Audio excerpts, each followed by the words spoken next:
Conrad Voss hadn't touched the whiskey in his hand for 11 minutes. He knew because he'd been counting not the minutes, but the number of times his 6-year-old daughter had been patted on the head like a dog by women in gowns worth more than most people's cars. Blythe stood in the middle of the plaza ballroom, in a white organza dress he'd had flown in from Milan, clutching a stuffed rabbit with one ear missing. And she hadn't made a sound, not tonight, not for 3 years, not since the morning her mother walked out of their penthouse without turning around. A woman in emerald leaned down, said something sweet, waited, got nothing back, then laughed to her friend. Pretty but empty, just like her mother. Conrad's knuckles went white around the glass. He couldn't cross the room.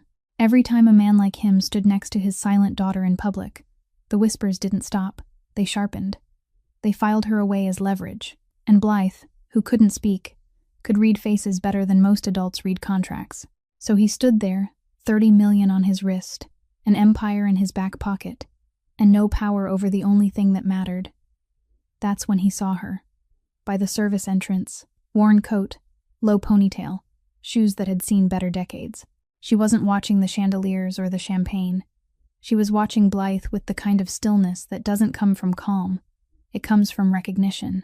Her hands were folded against her waist, fingers moving in a small, unconscious gesture he didn't recognize then, but would remember for the rest of his life. By the time he looked again, she was gone.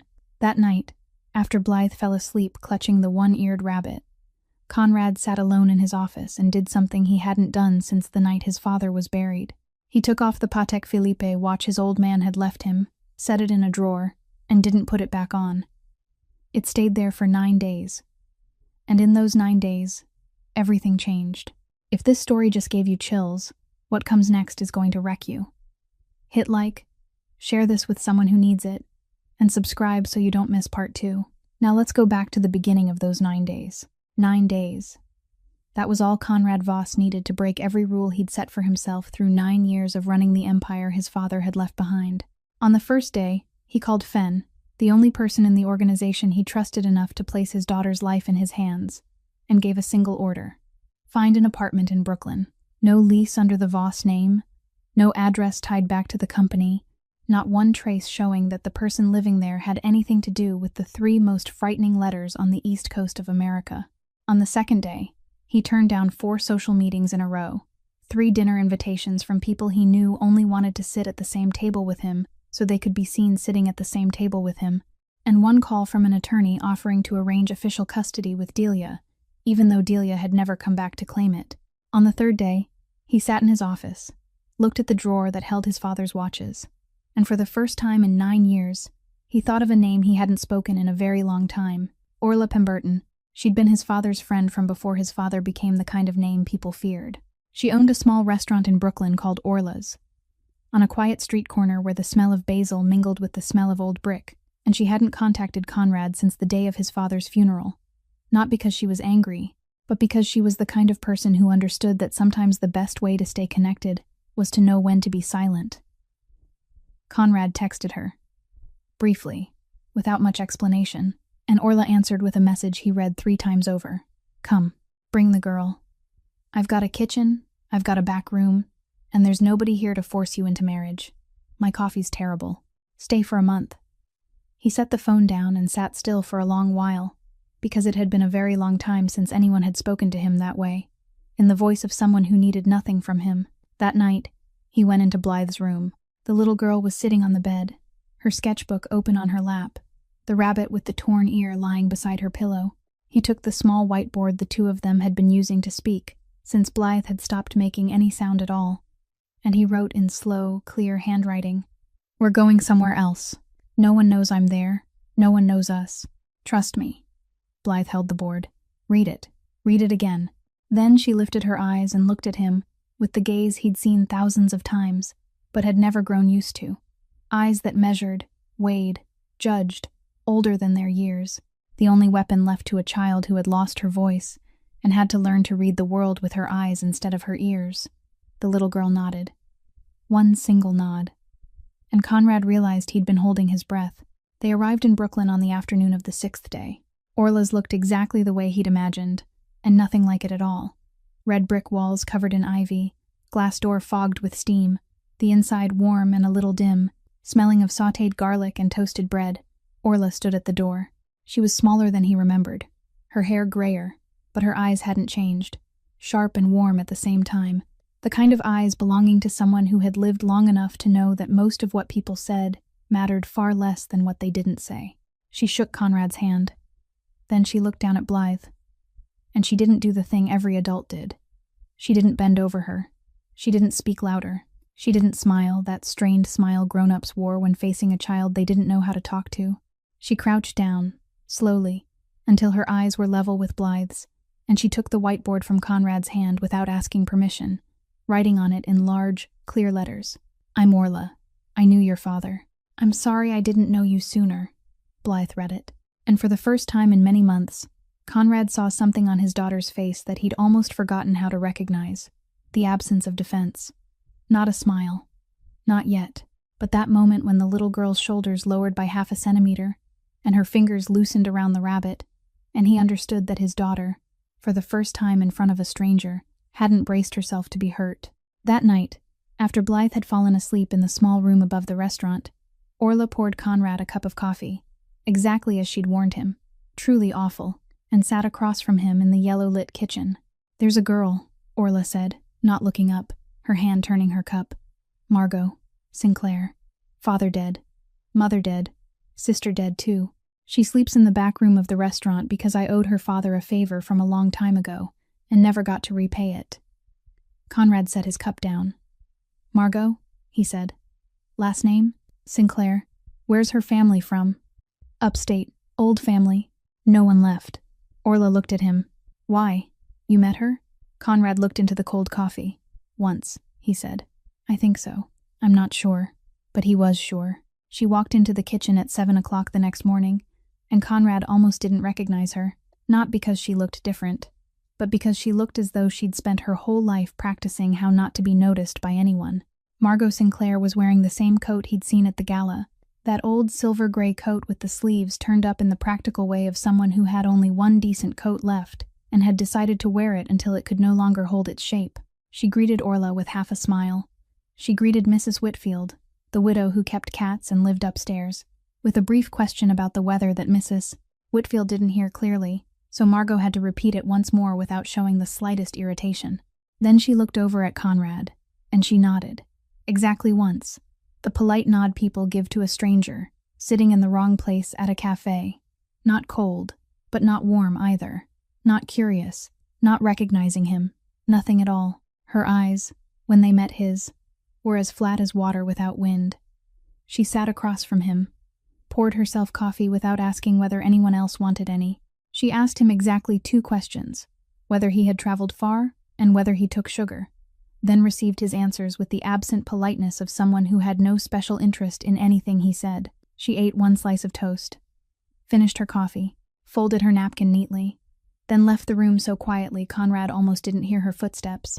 She moved the way she'd stood beside the service door at the gala that day, drawn inward, soundless, taking up the smallest amount of space a human body could take inside a room, as though she'd learned, through many years and many rooms that had never belonged to her, that the safest way to survive was not to let anyone remember she'd ever been there. Conrad sat alone with his cold coffee, and one single question turning over and over in his mind. Did she not know who he was, or had she decided that she didn't know? Over the next few days, he didn't ask. He watched. That was what 9 years at the head of an empire had taught him better than anything else. How to look at people without letting them know they were being watched. How to fit loose pieces together into a picture the person inside it would never willingly draw. He pieced things together from Orla, from the sentences she started and then left unfinished while pouring coffee. From the way she looked at Margot each morning with something that wasn't quite pity, but closer to caution, the way people look at something that had once been broken and might not have fully mended. He pieced things together from Mrs. Whitfield, who once mentioned that Margot girl teaches children so well, why doesn't anyone hire her anymore? And then Orla changed the subject so quickly Conrad knew that was a place no one was supposed to ask about.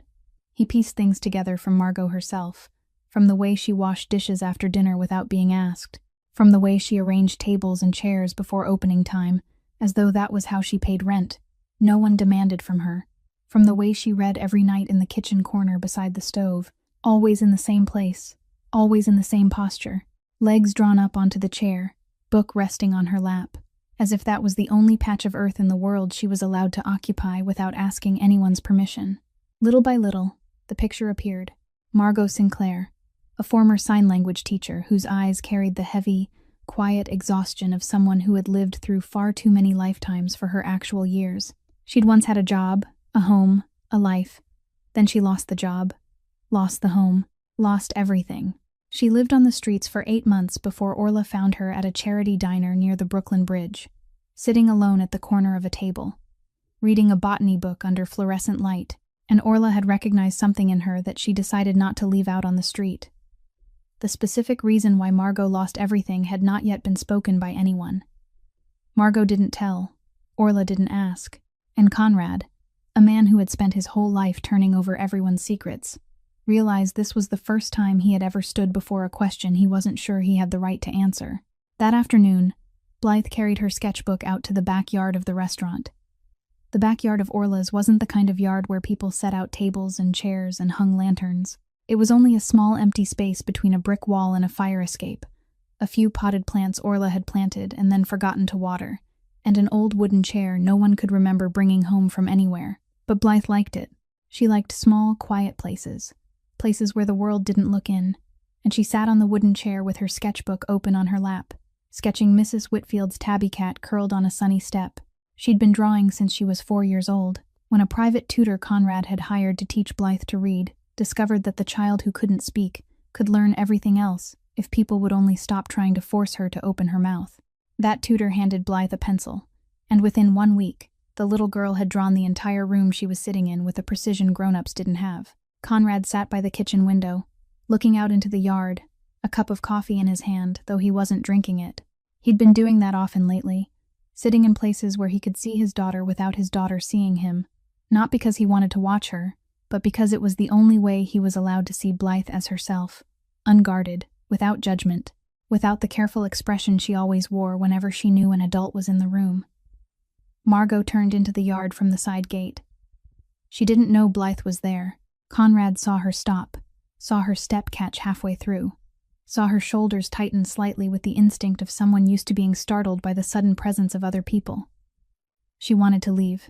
He saw it clearly in the way she turned half her body toward the gate, in the way her eyes swept quickly for a way out. Then she stopped. And she didn't go. She stood there for a while, looking at Blythe bent over her sketchbook, unaware of anything, and something appeared on Margot's face that Conrad couldn't read from the window but could feel, something heavy and light at the same time, as if she were seeing someone she'd known for a very long time inside a child she'd never met. Then Margot did something no one Conrad had ever hired had done. She didn't come up behind Blythe. She walked around, slowly, deliberately, to the front, into the little girl's line of sight, and stopped at a distance far enough that Blythe wouldn't feel invaded, but close enough for the child to know she was there. Then she waited. Didn't speak. Didn't wave. Didn't smile the way adults smiled when they were trying to seem friendly. She only stood there and waited. Blythe lifted her head, and Conrad saw it happen, saw his daughter's face freeze in the way he'd seen hundreds of times, the mask the little girl put on whenever a new adult appeared, the mask of a child who had learned that every stranger was a test she always failed. Margot didn't speak. She raised both hands, and from the kitchen window, Conrad couldn't see clearly what she signed. He only saw the shape of her fingers moving through the air, slow, precise, unhurried. The gesture of someone who hadn't used her hands this way in a very long time, but whose body still remembered even though her mind had tried to forget. He saw Blythe's face change, not quickly, not in a way that lit up or opened or any of the words people used when telling fairy tales. It changed slowly, layer by layer, like ice thawing. First her eyes no longer flat and watchful, then her shoulders lowering, then her hands releasing the sketchbook. Then Blythe lifted her hands and signed back. Conrad sat down on the windowsill without meaning to. His legs simply couldn't hold him anymore. He hadn't seen Blythe sign with anyone but him in 3 years. After Delia left, Blythe hadn't only stopped speaking, she'd closed herself completely, like a door locked from the inside, with no one given the key. Conrad had hired 4 sign language specialists, the best money could buy, and Blythe had rejected all 4 in exactly the same way. She looked at them, judged them, then turned her face away and never lifted her hands again. She only signed when she was alone, in her room, when she thought no one was watching. Signing to herself the way people talk to themselves when there's no one left to talk to. Conrad hadn't forced her, not because he respected his daughter's boundaries, but because he was afraid that if he pushed, Blythe would look at him with the same eyes Delia had used on him that final morning, eyes that said he wasn't enough, and the little girl would close the last door still left ajar. And now, out in the backyard of a restaurant in Brooklyn, a woman in a coat, with the sleeves turned up, had done in 10 minutes what he hadn't been able to do in 3 years. He saw Margot smile, not with her mouth, but with her shoulders, the faint smile of someone laughing in a library after reading a good line. And he saw Blythe laugh with her, through breath, without sound. But the little girl's whole body trembled softly, and it was the first laugh Conrad had seen on his daughter's face in many months. Margot sat down on the step beside Blythe's chair, not on the chair, lower than her, and Blythe turned the sketchbook around to show her the drawing of the cat. Margot pointed to something on the page. Blythe shook her head. Margot signed something. Blythe signed back. Then the little girl brought her hand to her mouth, and Conrad understood, even from the window, that his daughter was crying. He almost stood up, almost ran down the stairs, through the kitchen door, out into the yard, and did the thing every instinct in his body was roaring at him to do. He didn't. He understood, with a clarity so sharp it hurt, that if he appeared, everything would change. That Blythe would put the mask back on, that Margot would draw back into herself again. And this moment, the moment his daughter opened her hands to another person for the first time in 3 years, this moment didn't belong to him. He stayed seated. He watched. He didn't know for how long. When Blythe came into the kitchen for dinner that night, she was still holding her sketchbook, her eyes still a little red, and she walked straight to where Conrad was sitting on the bench, sat down beside him, and leaned her shoulder against her father's shoulder, the way she had done before she lost her voice, the way she said "Dad" without needing to open her mouth. Then she lifted her hands, right there, in the open kitchen, without turning her head to check who was watching, without hesitation, without asking permission, and signed 2 words: "She knows." Conrad gathered his daughter into his arms and held still for a long while, because he didn't trust his own hands enough to sign anything back without trembling. The days that followed had the shape of a breath held far too long, and then suddenly released. Margot and Blythe formed a habit no one told them to form. It simply happened, like water finding its way downhill, like 2 people who had shared the same language since before they met but had never had anyone to speak it with. In the mornings, while mist still clung to the railing of the fire escape, and the Brooklyn air was still cold and smelled faintly of the river, the 2 of them walked to the small park 3 blocks from the restaurant. Margot walked on the left. Blythe walked on the right, clutching her tattered, one-eared companion close to her chest, leaving the other hand empty, because she had learned that an empty hand meant she was ready to speak. They didn't need anyone to go with them. Conrad stood by the kitchen window and watched until the 2 figures disappeared around the corner. And every morning, he had to remind himself not to send Fen to follow them, because the instinct of a man who had spent 9 years in a world where everything precious could be taken away couldn't simply be turned off just because he wanted it off. In the afternoons, Blythe drew in the backyard, and Margot sat beside her reading the old botany book she had carried with her from before she lost her home, the only book she had managed to keep through 8 months on the street, and she translated what she read to Blythe in signs. Sometimes she stopped halfway through, her fingers suspended in the air, because she didn't know the sign for a certain word, and when that happened, the 2 of them looked at each other, thought about it, then invented a new sign together, by mutual agreement. By the way, Margot tried one gesture and Blythe shook her head, then Blythe tried another gesture and Margot nodded, and then both of them repeated it 3 times, until it became real, until it became theirs. They invented a sign for the cat sleeping in the sun because Mrs. Whitfield often talked about the cat, but Blythe wanted to speak about it more precisely than that. Not cat, not sleeping, but the exact state of the cat, when it curled inside a strip of sunlight on the step and looked as though it had no bones left at all. They invented a sign for the smell of toast in Orla's kitchen, because Blythe signed bread, then signed hot, then shook her head in frustration because that wasn't it. It wasn't hot bread. It was the smell, the specific smell at 6 o'clock in the morning when Orla turned on the oven, and Margot understood at once, because she knew that smell too, and the 2 of them created a new gesture that only they understood. Conrad watched all of it from the kitchen window, or from the corner of the dining table, or from any place close enough to see but far enough not to break it, and something inside him began to fracture, slowly, piece by piece. He had always thought sign language was a system, a code, a tool people learned in order to carry meaning, the way people learned French or Morse code, with rules, with a dictionary, with right and wrong.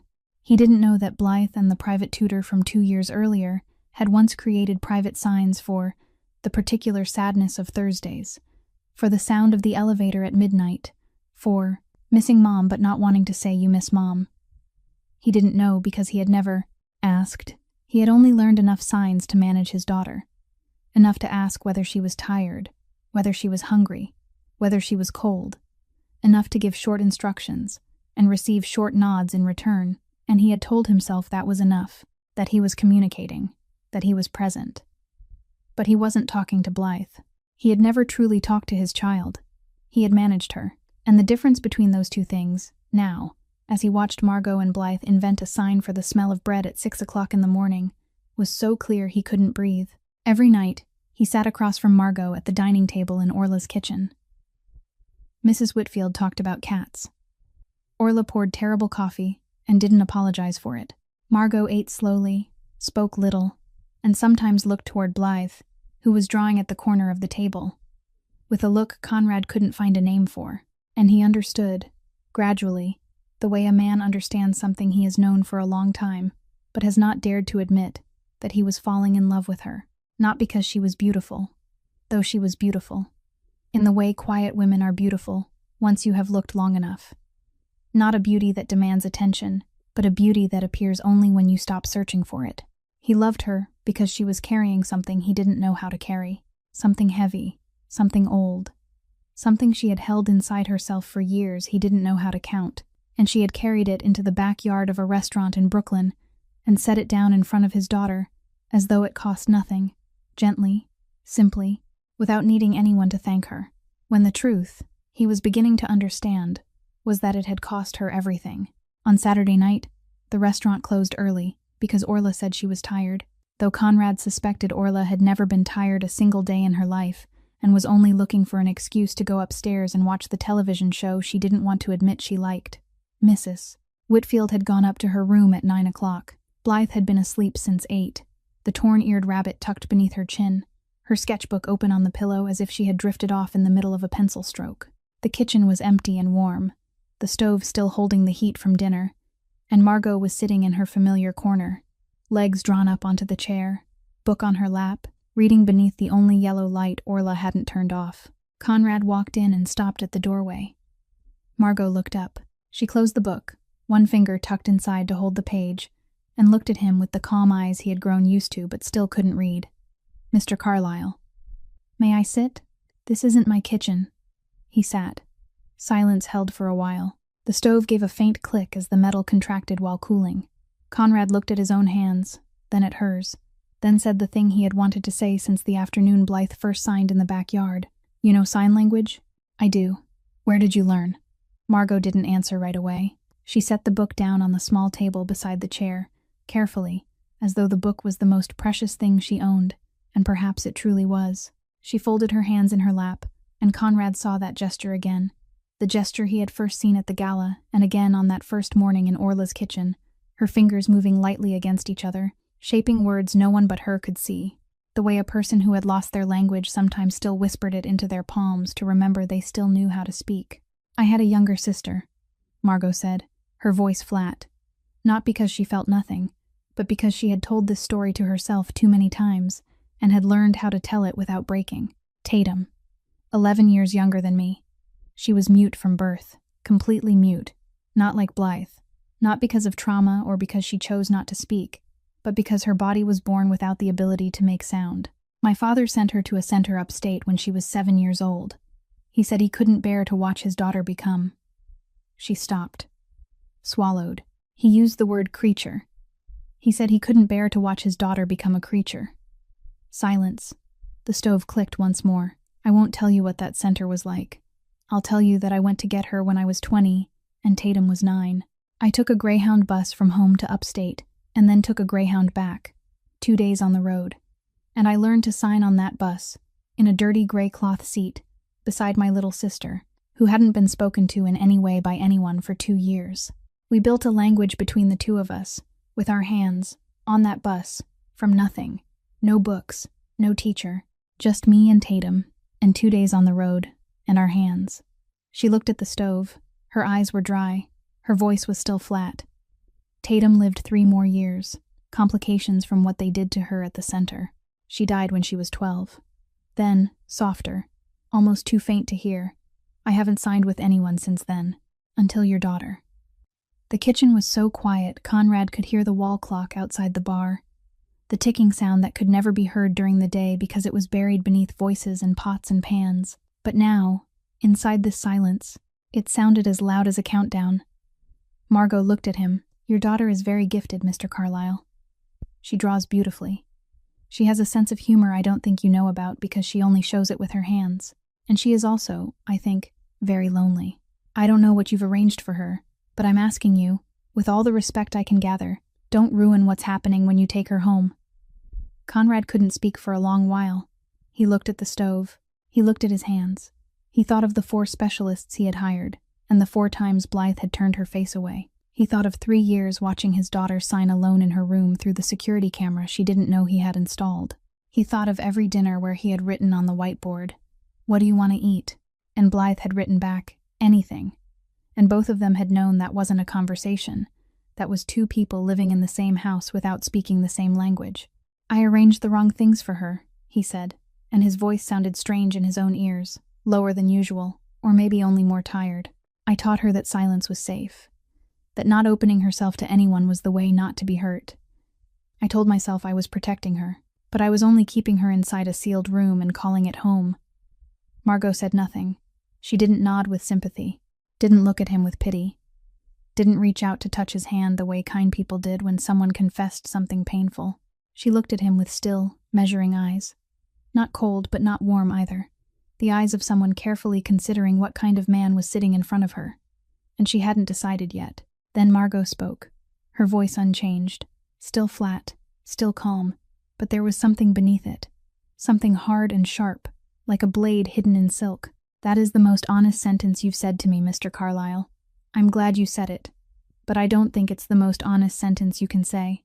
Conrad stood still, not the silence of a man thinking, but the silence of a man who had just been shot and hadn't yet had time to look down and see where the bullet had hit. What do you mean? Margot didn't answer right away. She picked up the book but didn't open it, only held it, as though she needed something in her hands to keep herself steady. Orla keeps an old book at the host stand, she said. A guest book. Everyone who has ever eaten at this restaurant, stayed here, or stopped by long enough for Orla to remember their face, has their name in it. I read it on my 2nd day here, because I had nothing else to read, and because I'm the kind of person who reads everything within reach, even a restaurant guest list. I have a good memory for faces, Mr. Carlyle, a very good one. Good because I had a reason to train it. She stopped, looked at the stove, then looked back at him. Sometime after I buried Tatum, when the grief was still fresh, I sat in a freezing studio apartment and poured my soul into a grant application. I sent it to the Voss Children's Foundation, begging for support to build a small sign language center for mute children in New York. I wrote it by hand because I couldn't afford a computer, copying it over and over until it was flawless. The rejection letter came back in a flash. Polite. Final. Signed by an assistant. I stared at the cold Voss seal on that envelope until it burned into my memory, realizing then that to people like you, my sister's legacy wasn't even worth a proper glance. She set the book down, placed both hands on her lap, looked straight into his eyes. The car that brought you to Orla's had no name, no plate, nothing linking it to Voss. But your daughter's backpack did. It had the initials B, V, embroidered in the right corner, small, in silver thread. The kind of embroidery people custom order for rich children. I saw it the day you arrived. I saw it because I'd looked at the Voss seal enough times to recognize anything that carried that name, even if it was only 2 letters, even if it was only on the backpack of a 6-year-old child. I've known who you are since Tuesday, Mr. Carlyle. Or I should say, Mr. Voss. The kitchen went so silent Conrad could hear water dripping from the faucet. Orla hadn't tightened all the way. 5 days? He said, and his voice sounded very far away, as if it had come from the bottom of a well. Yes. And you didn't say anything? I hadn't decided whether I should say anything. I told myself I would watch. I would see. I wanted to know what kind of man hides inside his father's friend's restaurant and calls himself by a false name. I didn't believe you came here for a clean reason.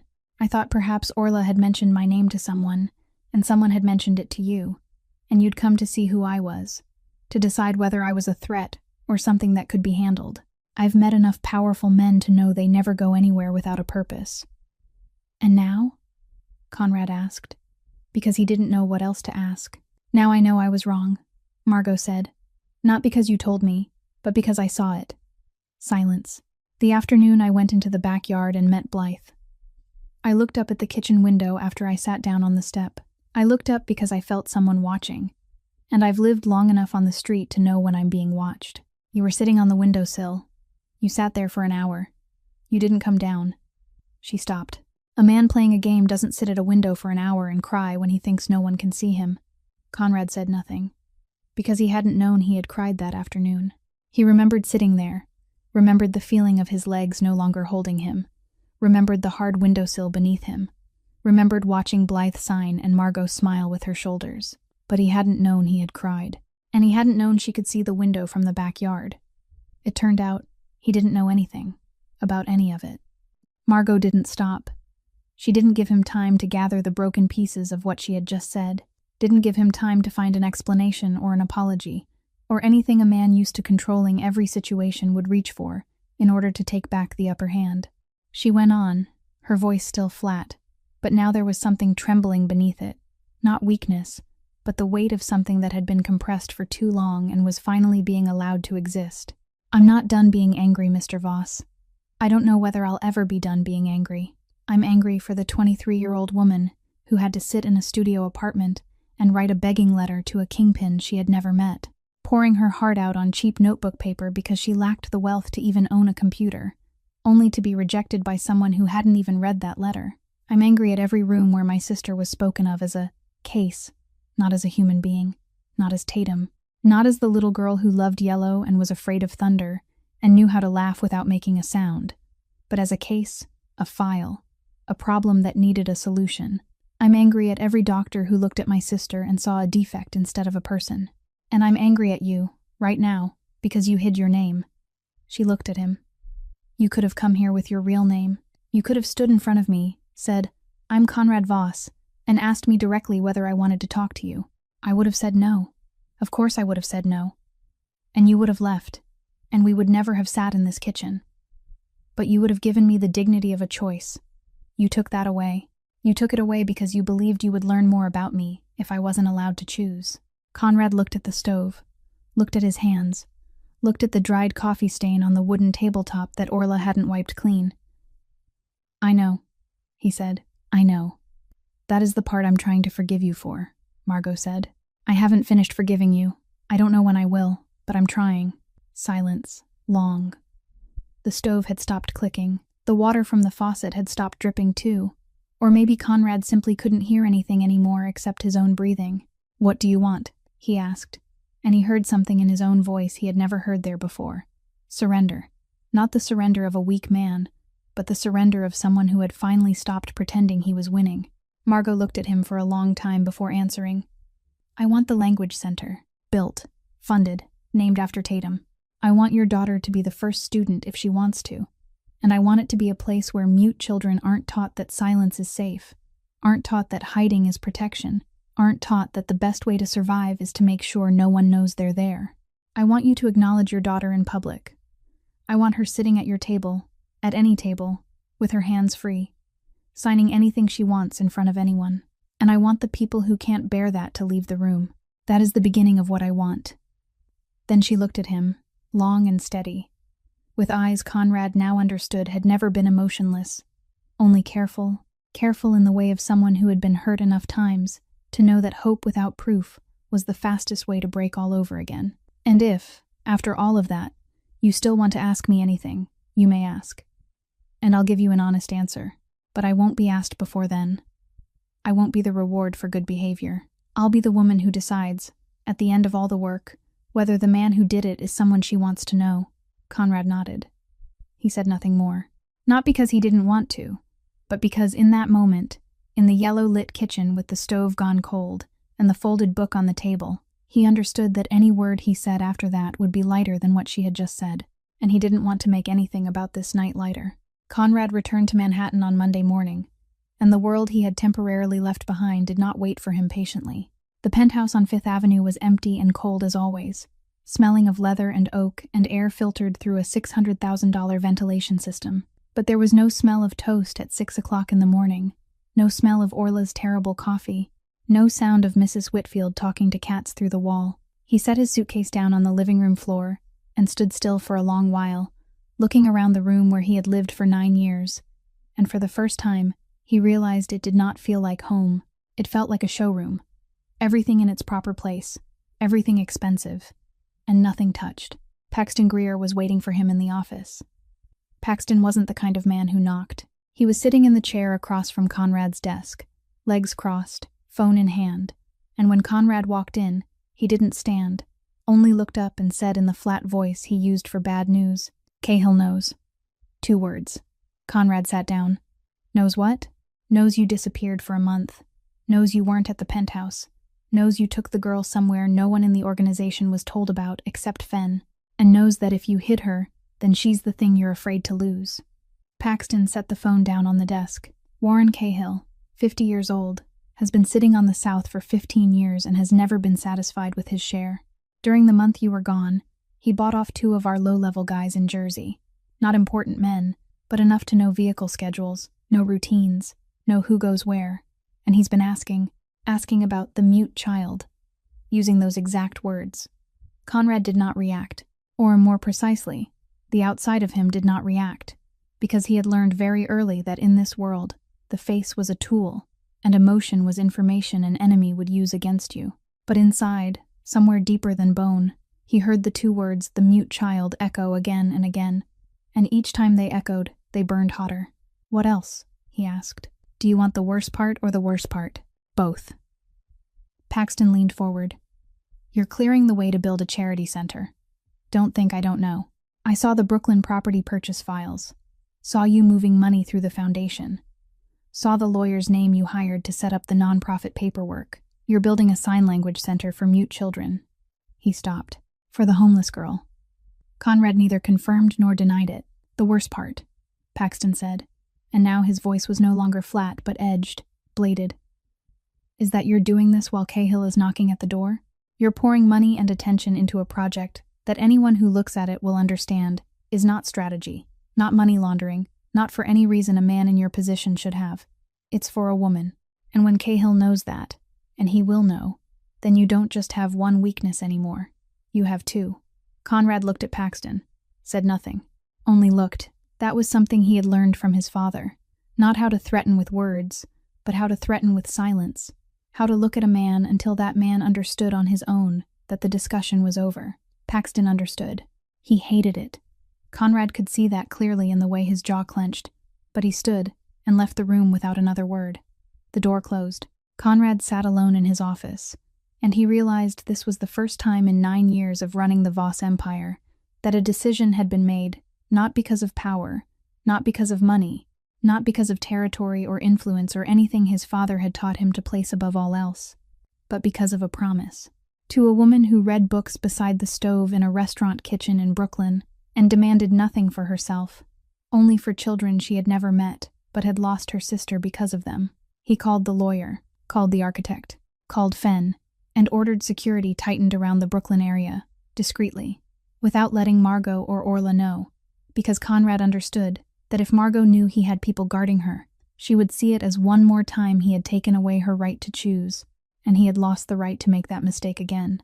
That night, Fenn called back. Not about security.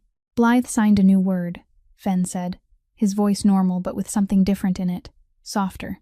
The kind of voice belonging to a man unaccustomed to speaking about soft things. The word home. She signed it several times today. But what? But she didn't sign it toward the penthouse. She signed it every time she looked toward Orla's restaurant.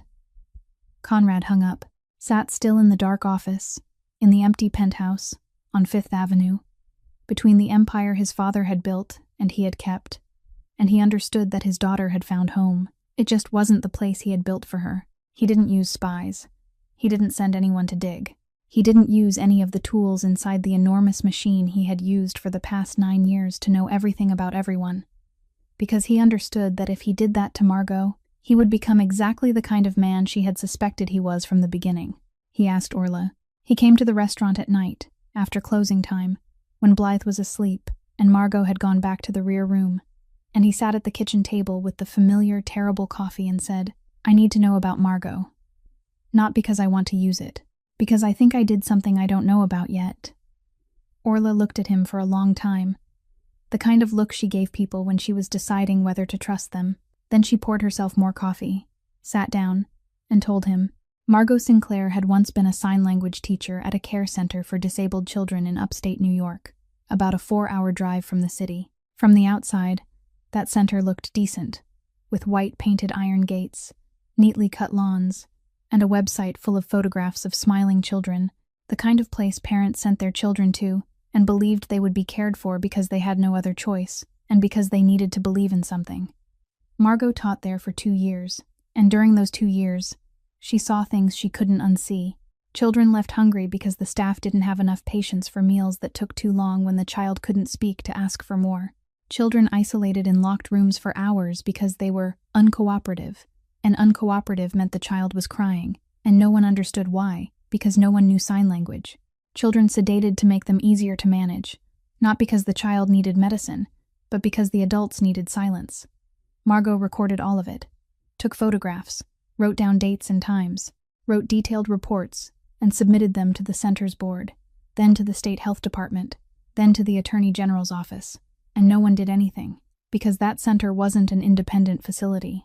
It belonged to a hospital chain called Greenfield Health Partners, and Greenfield Health Partners was under a shell company called Atlantic Care Holdings. And Atlantic Care Holdings, Orla said, her eyes looking straight into Conrad's, was property of the Voss Empire. Conrad said nothing. "Did you hear me?" Orla asked. "I said property of the Voss Empire. Yours. Inside your network. Maybe you've never even heard the name, because how many shell companies do you have? 30? 40? You don't know them all. No one knows them all, but it's yours." Conrad knew she was right. He didn't know the name Atlantic Care Holdings. He didn't know Greenfield Health Partners. He never looked all the way down through the deepest layers of shell companies because that wasn't his job. That was the work of lawyers, accountants, the people he paid to keep everything running without needing him to know the details. He only needed to know where the money came in, where the money went out, where the risks were, where the opportunities were. He had never asked how much of that money came from children being drugged to sleep so the adults could have peace. Orla kept going. After Margot reported them, the center fought back. They fired her for violating confidentiality policy. They sued her for defamation. Greenfield Health Partners lawyers, paid with money from the Voss Empire, crushed her in court, not because she was wrong, but because she didn't have enough money to hire lawyers as good as theirs. She lost her teaching license. She was blacklisted. No school, no center, no organization would hire her anymore because her name was now tied to the word defamation in every search result. She lost her apartment because she couldn't pay rent, lost her phone, lost her address. 8 months on the street, sleeping in shelters when there was space, sleeping in subway stations when there wasn't, eating at charity diners, keeping exactly one thing, the old botany book Tatum had once liked flipping through to look at the pictures even though she couldn't read the words, until Orla found her. "I found her at the charity diner near the Brooklyn Bridge," Orla said. "Sitting alone, reading under fluorescent lights, so thin I thought she was sick. But her eyes weren't sick. Her eyes were angry, and I recognized Sinclair's daughter because she looked so much like her father that I wanted to cry right there in the diner." Orla stopped, looked at Conrad. "Do you understand now? She lost everything because she tried to protect children no one else was protecting. And the person who destroyed her life was you. You didn't know, but it was still you." Conrad sat still for a very long time after Orla went upstairs. Then he went out to the car. Fenn opened the door for him, but Conrad didn't tell him where to drive. He sat in the car, parked outside Orla's, at 2 o'clock in the morning, watching the yellow lights slowly go dark in the windows, and he didn't step out. Not because he was afraid, not because he didn't want to, but because he didn't know what face to bring inside, what face to use when looking at the woman he loved and telling her that his own empire had pushed her onto the street, that his own money had paid the lawyers who crushed her, that his own indifference had allowed children to be left hungry while he sat in the penthouse on Fifth Avenue and never asked where his money was going. He returned to the kitchen the next night. This time, he didn't sit. He stood in the doorway, and Margot looked up from her book, the same chair, the same corner, the same yellow light, and she looked at him and knew at once that tonight was not like the nights before. She knew because he was standing instead of sitting, because his hands held nothing, because his face looked like the face of a man who hadn't slept and wasn't trying to hide it. "Mr. Carlyle," she said, but her voice was slower than usual, as though she were testing how much longer that false name could keep standing. "My name is Conrad Voss," he said. "You already know that, but there is something you don't know." Margot said nothing. She closed the book, not holding the page this time, and set it down on the table. And Conrad understood that she knew this would not be the kind of conversation a person marked with a finger and came back to later. "The center where you used to teach upstate," he said. "Greenfield Health Partners. The hospital chain that owned it. The shell company behind that hospital chain." He stopped, not to create drama, but because his mouth was dry and the next word was heavier than any word he had ever spoken. "It's mine." Silence. The kind of silence Conrad had heard many times in his life, in rooms where he had just said something no one wanted to hear. But this time it was different, because this time the person sitting in front of him wasn't an enemy or a partner or a subordinate, but the woman he loved, and he had just told her that he was the man who had destroyed her life. "I didn't know," he said. "I didn't know that center existed. I didn't know Greenfield was inside my network. I didn't know the lawyers paid with my money had sued you. I didn't know your teaching license was revoked because people wanted to protect an asset carrying my name. I didn't know any of it." He looked straight into her eyes. "But that isn't an excuse. I didn't know because I didn't ask. I didn't ask because I didn't want to know. I let the empire run itself and never looked all the way down to see whose back it was running on. That isn't not knowing. That is choosing not to know. And those two things are not the same." Margot sat still. Her hands rested in her lap, and Conrad noticed that this time her fingers didn't move, didn't sign unconsciously to herself the way they usually did. They were completely motionless, as if every language inside her body had frozen at once. "I'm going to shut it down," Conrad said. "That center, the hospital chain, the shell company, all of it. I'm going to shut it down, and I'm going to take responsibility for what it did." Margot opened her mouth, then closed it, then opened it again, and when her voice came out, it was no longer flat. It had a crack in it, small, but there, and for the first time since Conrad had met her, her voice sounded like the voice of someone holding something very heavy in both hands and beginning to tremble. "Shutting it down doesn't erase the 3 years I lived on the street. I know. Shutting it down doesn't give me back my teaching license. I know. Shutting it down doesn't bring Tatum back." Silence. Longer than any silence before it in this kitchen. "I know." Margot stood, slowly, and Conrad saw that her eyes were red, for the first time. Not red from crying, because she wasn't crying, but red from trying not to cry, because everything was rising behind those eyes, and she was using everything she had to hold it back, and he understood that it wasn't weakness, but strength, the terrible strength of someone who had broken too many times, and knew that if she broke one more time, she might not be able to gather herself again. "I need time," she said. Her voice trembled, but it didn't break. "Not because I hate you. I don't hate you. I saw you sitting by the window crying over your daughter, and I know you aren't the kind of man I imagined for 4 years. But if I forgive you now, if I forgive too quickly, I won't be honoring the 20-year-old girl who sat on a Greyhound bus for 2 days teaching her sister to speak with her hands. I won't be honoring the 23-year-old woman who wrote a begging letter on lined paper and was rejected. I won't be honoring the 8 months I slept in subway stations and kept my sister's book in my coat pocket because it was the only thing I had left. If I forgive you before you earn that forgiveness, I'll be betraying all of those people, and all of those people are me." She walked toward the door, stopped, didn't turn back. "I'll be here when you come back. I'm not going anywhere, but I need you to understand that staying isn't forgiveness. Staying is giving you the chance to earn it." She left the room. Conrad remained standing in the kitchen, alone, among the pots and pans hanging on the wall, and the yellow light, and the trace of garlic left from dinner. And he stood there until the stove went completely cold, until the kitchen became as cold as every other room he had ever stood in alone. And he didn't move, because he didn't know where to go after hearing the truth he deserved to hear. The envelope arrived on a Wednesday morning, delivered through the hands of one low-level guy in Jersey whom Paxton had already warned had been bought. But Conrad hadn't handled him yet, because he had been busy handling something more important, which was learning how to look into the eyes of a woman he had indirectly pushed onto the street and not lie. Fen brought the envelope into the office, set it on the desk, and stood still. The envelope had no sender's name. Inside were 2 photographs taken with a telephoto lens. The first photograph: Margot and Blythe walking on the sidewalk near the park in Brooklyn. Margot on the left, Blythe on the right holding the torn-eared rabbit by one hand, the two of them signing something to each other, while Margot smiled with her shoulders. The second photograph, a close shot of Blythe's face, taken from across the street, clear enough to show the silver thread embroidered on her backpack. Beneath the second photograph, written in blue ink, in neat handwriting, were the words, "Beautiful child, the teacher too." Conrad set the 2 photographs down on the desk, and his hands shook. For the first time in many years, so many that he couldn't remember when the last time had been. Maybe the night his father died. Maybe the morning Delia walked away. Conrad Voss's hands shook, and he had to place both hands flat on the wooden desktop and press down until his knuckles turned white to stop them. Fen stood still, waiting. "Cahill," Conrad said. "Not a question." "Cahill," Fen confirmed. Conrad looked at the photograph, looked at Blythe's face, his daughter's face, smiling, truly smiling, the smile he had spent 3 years waiting to see again, and now it was lying on his desk inside an enemy's envelope, like proof that he had failed at the one thing he had always told himself he was best at: protecting.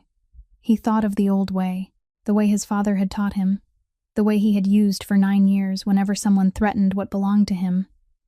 Call Paxton, gather the team, find Cahill, end the problem in a way that made sure the problem never came back. But then he thought of Margot sitting in Orla's kitchen, saying, "I won't be the reward for good behavior." He thought of Blythe signing the word home toward Orla's restaurant instead of the penthouse. He thought of the 20-year-old girl on a Greyhound bus teaching her sister to speak with her hands. And he understood that if he handled Cahill the old way, then everything would go back to the beginning. He would still be the Voss kingpin, Blythe would still be the kingpin's daughter, and the circle would never break. He opened his laptop. Over the past 3 weeks, since Orla had told him the truth about Margot, he had begun reviewing the Voss Empire's shell companies: Atlantic Care Holdings, Greenfield Health Partners, and 14 more companies whose names he had not known until the lawyers peeled back layer after layer. Financial evidence piled up, illegal money flowing through medical facilities, through real estate, through phantom investment funds. And in that pile of evidence, there wasn't only the Voss name. There was Cahill's name too. Because Cahill wasn't only a rival. Cahill was a silent partner in at least 3 shell companies they both owned. Something Conrad's father and Cahill's father had set up 30 years earlier, and no one had mentioned it because it served both sides. Until now. Conrad called an intermediary lawyer. Not the Voss Empire's lawyer, but an independent attorney. Someone he paid with personal money. And he gave one order: file the entire financial record with the FBI. All of it. Not only Cahill's, his too. Every shell company, every money stream, everything he had refused to look all the way down at for the past 9 years. He set his own empire on fire to burn the enemy down with it. On Friday morning, he met Cahill at a neutral restaurant in Midtown. It was the kind of restaurant where both sides knew no one hid a weapon, because both sides owned a piece of it. And the unwritten rule was that you walked in with your mouth, not your gun. The 2 men sat across from each other. 2 glasses of water, 2 bodyguards outside, not looking in. Cahill was the kind of man time had made more dangerous instead of weaker. Neatly silvered hair, gray suit, the eyes of a man who had seen enough of everything and was no longer impressed by anything. He looked at Conrad and smiled, the kind of smile powerful men wore when they believed they were winning. Conrad didn't smile. He placed a USB drive on the table, between the 2 glasses of water, and pushed it across. "Everything about you is in there," Conrad said. "Every shared shell company, every money stream, every transaction you thought no one knew about. The FBI has had a copy since this morning." The smile on Cahill's face died. "Everything about me too," Conrad said. I didn't hold anything back. We go down together, or you step back. Choose. Cahill looked at the USB drive, looked at Conrad. And in the man's eyes, Conrad saw what he had been looking for. Not fear, but the quick, sharp calculation of a man reassessing his opponent and realizing the opponent had changed the rules of the game completely. A man willing to destroy himself couldn't be threatened. A man who had accepted loss had nothing left to lose. Cahill stepped back. He didn't say a word. He stood, walked out, and disappeared from Conrad Voss's life, the way powerful men disappeared, not with an explosion, but with silence. The price came in the weeks that followed.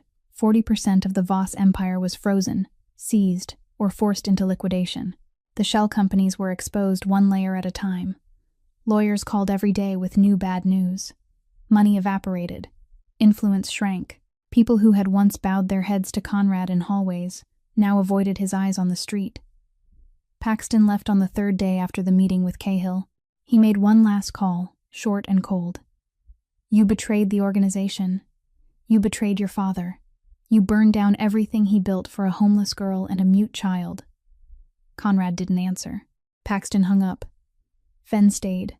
Conrad didn't ask why. Fenn didn't explain either. He only arrived on time every morning, stood by the door, and when Conrad looked at him with the unspoken question in his eyes, Fenn only said, I'm not staying because of the organization. I'm staying because of the little girl. 6 months later, on an April morning when Brooklyn was beginning to warm, and the trees along the sidewalks were pushing out their first young buds, the Tatum Sinclair Sign Language Center opened its doors. The building stood 4 blocks from Orla's restaurant, a 2-story red brick building that had once been an abandoned print shop, renovated over 4 months by the crew Conrad hired and Margot supervised, and between those two there had been more than a few silent but sharp disagreements. The kind of disagreements that happened between a man used to giving orders and a woman who took orders from no one. The interior walls kept their exposed brick because Margot said children didn't need hospital white walls.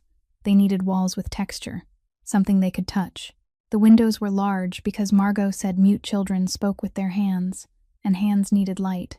The old wooden floors were kept, polished but not replaced, because Margot said a place meant for children needed to look like a place that had lived, not a place that had just been bought. And in the middle of the main classroom, on the wall opposite the entrance, there was a large whiteboard Conrad had insisted on buying, even though Margot had said, in the lightly sarcastic voice she used when she wanted him to know she found something funny but wasn't planning to laugh, that perhaps she should buy it herself with her own money to make sure she had earned it. He bought it all the same. She didn't say thank you. He didn't need her to. 15 students in the first group. 3 teachers, 2 of them mute themselves, and that was at Margot's request, because she said mute children needed to see mute adults living, working, teaching, so they would know that muteness wasn't an ending. Only another way to begin. Blythe sat in the front row on the first morning. She wore the coat Orla had bought for her at a thrift shop on Atlantic Avenue, because Blythe refused to wear anything sent from the penthouse, and Conrad didn't force her, because he was learning, slowly and painfully, that not forcing was a form of respect he had never practiced before. The little girl sat there, sketchbook on her lap, torn-eared rabbit in her backpack, and when the mute teacher stood at the front of the class and signed the morning greeting, Blythe lifted her hands and signed back without turning her head to check whether her father was watching. She signed, I want to learn to teach drawing. The mute teacher signed back, then you'll learn. And that was all. No speech, no dramatic moment. Only a child saying what she wanted and an adult saying yes. And the simplicity of it was so beautiful that Conrad had to step into the hallway and stand facing the wall for a while because he didn't want anyone to see his face just then. 6 months changed many things besides the red brick building. The shell companies of the Voss Empire were shut down one by one. Greenfield Health Partners came under federal investigation. The hospital chain was placed under court supervision. Conrad Voss's name appeared in the papers, not as a kingpin, but as the man who had submitted evidence against himself. And the public didn't know what to think, because people didn't have a ready box in their heads for a mafia boss who destroyed his own empire to build a school for mute children. The penthouse on 5th Avenue was sold. Conrad moved into an apartment in Brooklyn, smaller, near Orla's restaurant, near the Tatum Sinclair Center, near enough for Blythe to walk to school each morning, with Margot on her left and the torn-eared rabbit on her right. Orla expanded the restaurant by adding 1 room, a small room behind the kitchen, setting in 2 more tables, and a new coffee machine she swore was better, though the coffee was still just as terrible, and she hung a sign above the room's door that read, "The Terrible Coffee Room," and didn't explain to anyone why. Margot did not become Conrad's girlfriend that year. She became the director of the Tatum Sinclair Center. She became the woman who stood before 15 children every morning and signed, "Good morning," with hands that, 4 years earlier, she had thought she would never use to sign with anyone again. She became the woman who sat across from Conrad at Orla's dinner table on autumn evenings, when the Brooklyn air began to turn cold and Mrs. Whitfield began telling longer stories about cats, and Margot signed to Blythe across the table about the tabby cat sleeping on the sunny step. And Blythe signed back with the sign the two of them had invented together, and Conrad sat quietly, watching the two of them speak in a language he was learning but still wasn't good enough at. And he wasn't sad about that. He was only grateful that he was allowed to sit there and listen, even if he didn't understand it all yet.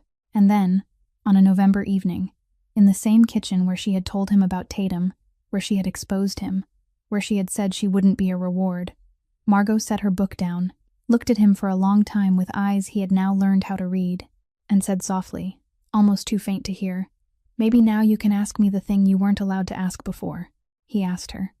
Not in a fine restaurant, not down on one knee with a diamond ring, not in any of the ways men who once owned empires usually asked. He asked in the kitchen of Orla's restaurant, at 11 o'clock at night, beside the stove that was still warm, in a voice low and slow, and not entirely steady. And he asked with both words and signs, because he had spent the past 6 months learning the language his daughter spoke, and though he was still slow, still clumsy, still had to stop halfway through to remember how to place his fingers, he wanted Margot to see that he was trying, that he wouldn't stop trying, that his hands were no longer meant to hold power, but to say the things his mouth wasn't enough to say. She said yes, not a yes with tears, not a yes with a sudden embrace, not a movie kind of yes. She said yes by looking at him for a long time, with eyes he had taken almost a year to learn how to read. And then she nodded. One single nod, exactly like Blythe's nod the night Conrad had written on the whiteboard, "Trust me," and he understood that in the family he was building, one nod was enough. One nod was everything. They married on a May morning in a small chapel in Brooklyn, a chapel on a quiet street 2 blocks from the Tatum Sinclair Center, so small it could only hold 30 people. And that day there were only 12. Orla, Mrs. Whitfield, Fenn, 3 teachers from the center, a few familiar neighbors, and Blythe. Blythe stood beside her father, near the altar, in the white dress Orla had found at a thrift shop on Atlantic Avenue and altered by hand to fit her. The little girl didn't hold flowers. She held the torn-eared rabbit with one hand, leaving the other hand empty, because an empty hand meant she was ready to speak. Conrad had asked her for one thing. He had asked Blythe to sign his vows for him beside the altar, because he wanted the most important vow of his life to be spoken in his daughter's language, in the language it had taken him far too many years to understand existed, with the hands he had once taught his child to hide, and was now asking her to lift in front of everyone. Blythe signed the vows with small, precise hands that didn't tremble, and Margot stood across from them watching those hands. And this was the only moment in that entire morning when Conrad saw her eyes grow wet, not because of the vows, but because the hands speaking those vows belonged to a child who, 6 months earlier, had sat alone in her room and signed to no one. The Patek Philippe watch was not at the wedding. It had left the drawer 1 week earlier. Conrad had taken it out, cleaned it, and placed it in Blythe's hands one evening after dinner, saying nothing, only setting it in her palm and closing her fingers around it. Blythe looked at the watch, looked at her father.